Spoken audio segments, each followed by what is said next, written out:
Hey there. So in this video I'm going to talk a little bit about how to talk to our kids. How do we deal with our kids? If you're a working parent, there's every chance you're going to be working at home now, and the kids are going to be at home, they're going to be running around, they're going to need a bit of structure.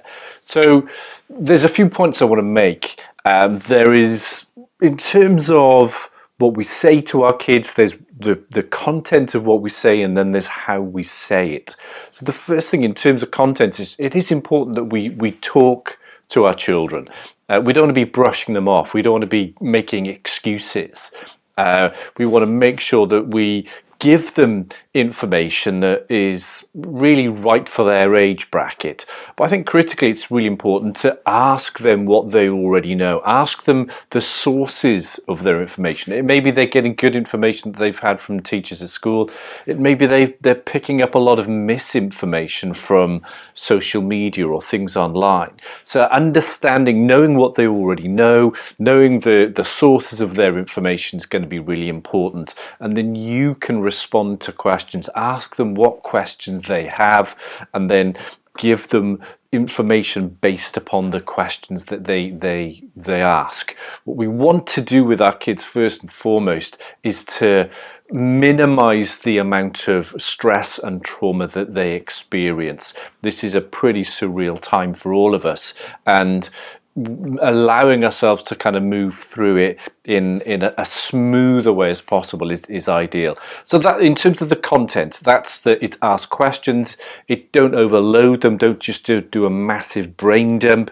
Give them what information is right based upon the questions they ask, obviously based upon their age level as well. If there are things you don't know, just remind them that this can be an ongoing conversation that you can go back to, and then you can give them more information as it comes out.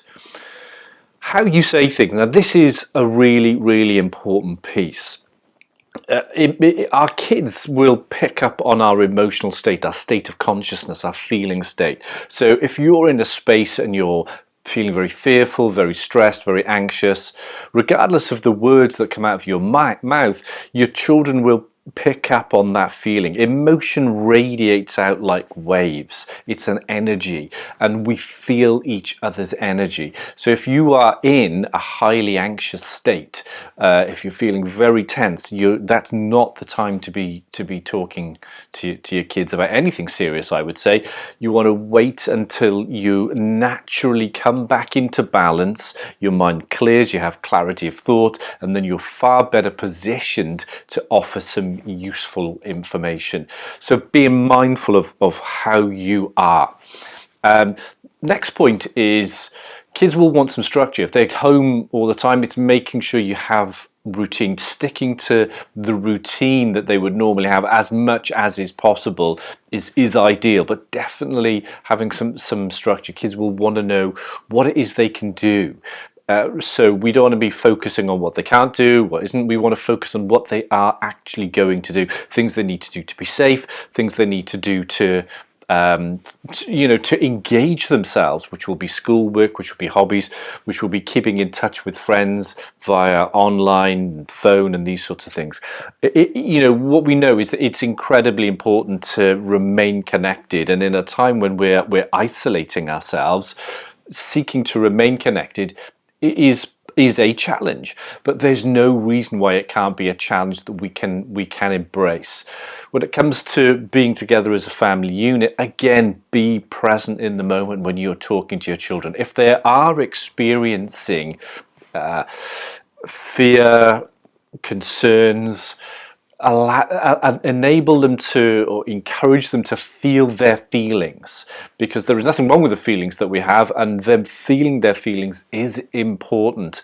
Then you can seek to give them whatever information they need. But even if you don't say anything, when you remain in a grounded, centered, calm space, connected to yourself, that in and of itself will calm your children down. So because we have a natural innate need to connect, when we connect with each other as human beings, essentially we help to regulate each other's nervous systems. That means effectively that being present, being with somebody alone can be enough to have a calming effect.